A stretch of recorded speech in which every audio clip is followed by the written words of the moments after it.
এটা কি করে সম্ভব? সুজাতা ম্যাডাম বারবার এই প্রশ্ন করছিল। তা আমি যেটা বলে দিতে চাইছি যে দেখুন, আমার স্বাভাবিকভাবে ছেলে আছে মেয়েদের প্রতি আকর্ষণ থাকে যখন বড় হচ্ছে। যারা মেয়েরা আছে তাদের ছেলেদের প্রতি আকর্ষণ যদি না থাকে বলেন তাহলে সত্যি কথা বলছেন বলে আমি মনে করি না। তো সেটা আমার কাছে অন্য কিছু ছিল না। কিন্তু যেসব মেয়েরা সাজুগুজু করে পটের দিকে বসে থেকে আমার একদম পছন্দ হয়। আমার যে কাজ করা মেয়েরা ডাক্তার কি ইঞ্জিনিয়ার, এমনকি যারা ইনভার্টার কাজ করে তাদেরও সেজে বসে থাকে মেয়েদের থেকে ভালো লাগে না। কাজ করে যারা সাজে তাদের কথা আমি বলছি না, কাজকর্ম না করে যারা সাজে। যাক, বুঝতে পেরেছি? আশ্বস্ত হলো।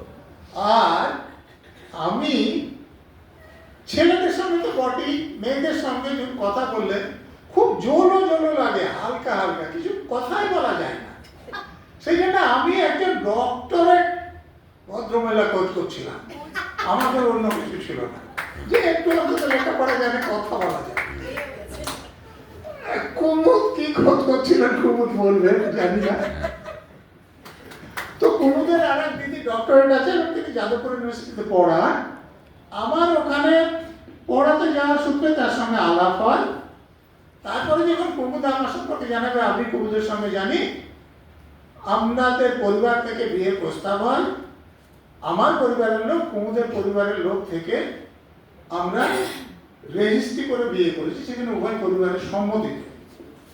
এবং আমাদের এখনো সম্পর্ক আছে, যাতায়াত আছে দুই পরিবারের মধ্যে।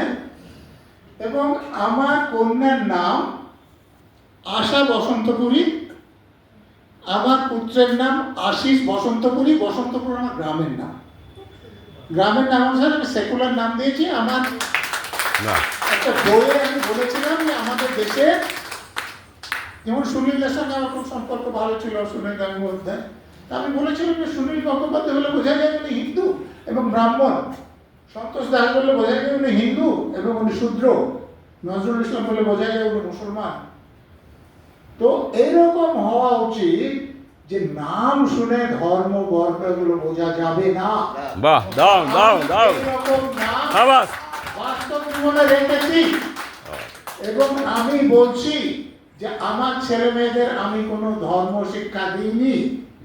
বড় হয়ে তারা মায়ের মতো ধর্ম পালন করতে পারেন না, কুমুদ এখনো প্রতিদিন পুজো করেন, অথবা বাবার মতো এই অ্যাগনোস্টিক বা অ্যাথিস্ট হয়ে থাকতে পারে, যিনি কোনো রকম ধর্মাচরণে যান না।